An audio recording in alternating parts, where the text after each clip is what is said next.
नमस्ते, प्रणाम। कैसे हैं आप सब? उम्मीद करता हूं आप सब काफ़ी अच्छे होंगे। साथियों, उत्तर प्रदेश के वाराणसी से एक ऐसी खबर सामने आई है जिसे आप लोग सुनेंगे तो आपकी दिल की धड़कन बढ़ने लगेगी। दरअसल यहाँ पर एक इंटरमीडिएट की छात्रा के साथ 23 लोगों ने मिलकर गैंग रेप किया है। यह कहानी जब आप लोग पूरी सुनेंगे तो आप लोगों के शरीर के एक एक रोंगटे खड़े होने लगेंगे। पूरी कहानी क्या है, कैसे ये पूरी घटना घटित हुई है, खुद लड़की की मां ने अपने लड़की से बातचीत करने के बाद पुलिस को बताया है। वो कहानी क्या है, आइए उस पर एक नज़र डालते हैं और विस्तार से जानते हैं कि आखिरकार उस लड़की के साथ ये घटना कैसे घटी। दरअसल 29 मार्च को यह लड़की अपने माँ से मिलकर काम पे निकल जाती है। ये लड़की अक्सर काम के सिलसिले में 2 से 3 दिन 4 दिन तक बाहर रहती थी, लेकिन इस बार ऐसा हुआ कि यह लड़की 7 दिनों तक घर नहीं लौटती है, जिससे इसके घर वाले काफ़ी परेशान हो जाते हैं। उसके बाद घर वाले उससे फ़ोन पे संपर्क करने की कोशिश भी करते हैं तो संपर्क नहीं हो पाता है, जिससे इन लोगों की बेचैनी और बढ़ जाती है। ये लोग अगल बगल आसपास जहाँ पे वो लड़की काम करती थी हर जगह पता करते हैं, लेकिन उस लड़की की कोई खबर नहीं मिलती। अचानक जब 7 दिन गुजर जाते हैं तो 4 अप्रैल को सुबह उनकी बेटी अचानक घर पहुंचती है और जिस हालत में पहुंचती है वो हालत देखकर किसी भी माँ का कलेजा फटने लगेगा। दरअसल उस लड़की की हालत एकदम बेसुध थी। शरीर पे जो कपड़े थे वो भी ठीक नहीं थे। चेहरे की हालत एकदम बुरी थी, मानो किसी दरिंदे ने उसको बुरी तरह से नोचा हो। जब वो लड़की अपने माँ के सामने जाती है तो एकदम अचानक से बैठकर रोने और बिलखने लगती है।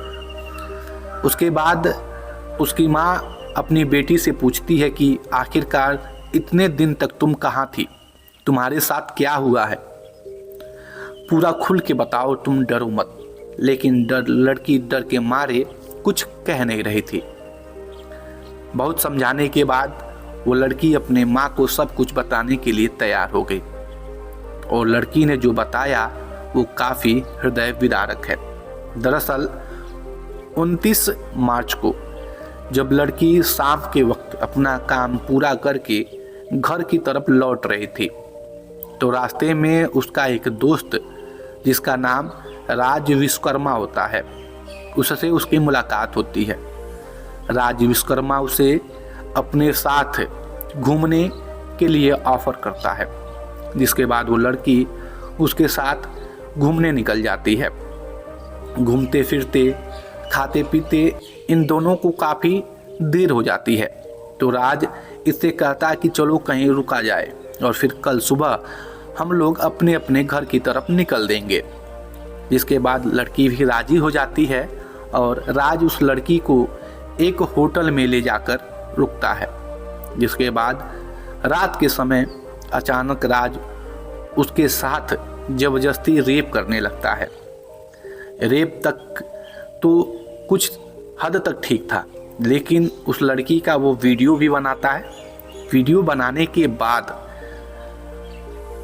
30 मार्च की सुबह होती है, जब वो लड़की इतना कुछ हो जाने के बाद अपने घर की तरफ जाने को कहती है तो वही राज विश्वकर्मा उसको भद्दी भद्दी गालियाँ देने लगता है। उसके साथ मारे पीट तक करता है और कहता कि अगर तुम इस कमरे से बाहर कदम रखोगी तो ये वीडियो मैं सोशल मीडिया पे वायरल कर दूंगा, जिससे लड़की काफ़ी डर जाती है। इसके बाद यही लड़का अपने कुछ और दोस्तों को फ़ोन करके उसी होटल में बुला लेता है, जिसमें समीर, आयुष सिंह समेत कई और लड़के थे। फिर ये लड़के भी उस लड़की के साथ उसी होटल में रात भर रुकते हैं और उसके साथ ज़बरदस्ती रेप करते हैं। इसे रेप तो नहीं, गैंग रेप कहा जाएगा, क्योंकि यहाँ पे कई लोग थे। पूरी रात उस लड़की के साथ मना करने के बावजूद रेप होता है। जब वो लड़की ज़्यादा चिल्लाती है, ज़्यादा शोर मचाने की कोशिश करती है तो उसको लोग मारते हैं और पीटते भी हैं और उस लड़की को बार बार वीडियो वायरल करने की धमकी भी देते हैं। जैसे तैसे 30 मार्च की रात भी गुजर जाती है और अगले दिन की सुबह होती है तो फिर यही लड़के अपने कुछ और दोस्तों को फ़ोन करते हैं। फ़ोन करके उन सभी को अपने इसी होटल का पता बताते हैं और इसी होटल में उन सबों को बुला लेते हैं, जिसमें सोहेल, अनमोल, दानिश, साजिद और जाहिर के साथ साथ और भी कई लड़के होते हैं।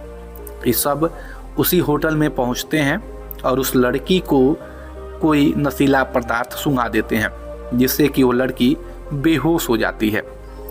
इसी बेहोशी की हालत में उस लड़की को ये लोग एक गाड़ी में बैठाकर कॉन्टिनेंटल कैफ़े ले गए। वहाँ उसे उसी बेहोशी हालत में सभी लोगों ने मिलकर रेप किया। रेप करने के बाद आपको बता दें, उस लड़की को एक कस्टमर को भी परोसने की कोशिश की, लेकिन ये लड़की जब होश में आती है और देखती है तो चीखने और चिल्लाने लगती है। जिसके बाद ये लोग वहाँ से परेशान होकर फिर से उसे गाड़ी में बैठाते हैं और मल्दिया के आसपास के कई होटलों में ले जाकर उसके साथ इमरान, दानिश, सोहेल, शोएब, जैब और अन्य लोग उसका रेप करते हैं।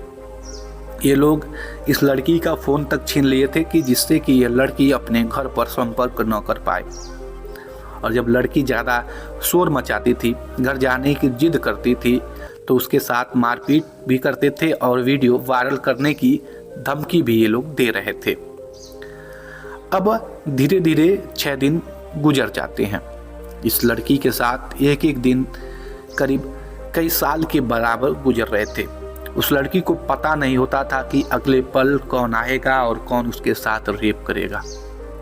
ये घटना घटते घटते एक एक दिन करके 6 दिन घट जाती है और अंततः 3 अप्रैल की रात आती है।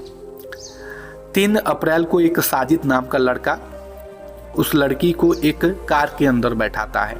उस कार के अंदर पहले से ही 5-6 लड़के मौजूद थे। फिर वह कार एक रोड पे निकलती है। रोड एकदम सुनसान थी और उस चलती कार में सभी लड़कों ने मिलकर उस लड़की के साथ फिर से एक बार रेप किया।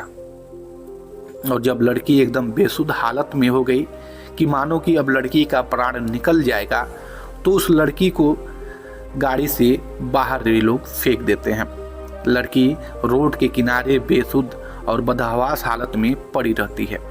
जब वह थोड़ा सा अपने आप को अच्छा फील करती है तो वहाँ से उठकर किसी तरह लड़ते गिरते अपने घर पहुँचती है।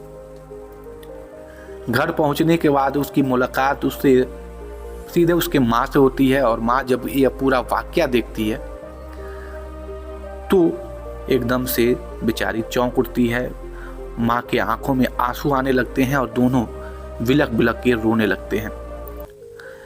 ये सब घटना जब लड़की अपने माँ से बताती है तो उसकी माँ उस लड़की को लेकर थाने पहुंचती है और वहां पे जाकर करीब 23 लोगों के ऊपर सामूहिक दुष्कर्म का मुकदमा करवाती है, जिसमें आपको बता दें 12 नामजद और 11 अज्ञात आरोपियों के खिलाफ मुकदमा दर्ज किया गया है। पीड़िता की मां की शिकायत पर 6 अप्रैल को लालपुर पांडेपुर थाने में 23 आरोपियों के खिलाफ यह मामला दर्ज हुआ है। जांच में पता चलता है कि इस अपराध का मास्टरमाइंड अनमोल गुप्ता है, जिसने कॉन्टिनेंटल कैफे के माध्यम से करीब 15 युवकों को एजेंट के रूप में नियुक्त किया था। ये एजेंट लड़कियों को फंसाकर कैफे में लाते थे, जहां उन्हें नशीला पदार्थ देकर उनके साथ दुष्कर्म किया जाता था। इसके बाद इन लड़कियों को ब्लैकमेल भी किया जाता था। अनमोल गुप्ता ने इस अवैध धंधे को संचालित करने के लिए कैफे का उपयोग किया, जहां नशीले पदार्थ और शराब परोसी जाती थी। पुलिस ने इस पूरे मामले में कार्रवाई करते हुए 10 आरोपियों को गिरफ्तार कर लिया है और शेष आरोपी अभी भी फरार चल रहे हैं। वहीं पीड़िता की हालत के बारे में बात करें तो पीड़िता की हालत अभी स्थिर है और पुलिस उसके परिवार के संपर्क में है। साथियों, यह पूरी कहानी उन लड़कियों के मुंह पे तमाचा है जो अपने आप को एडवांस, अपने आप को फ्रीडम देने के लिए समाज को, अपने परिवार को विषम विवश करती हैं। ये वीडियो आप सभी को कैसा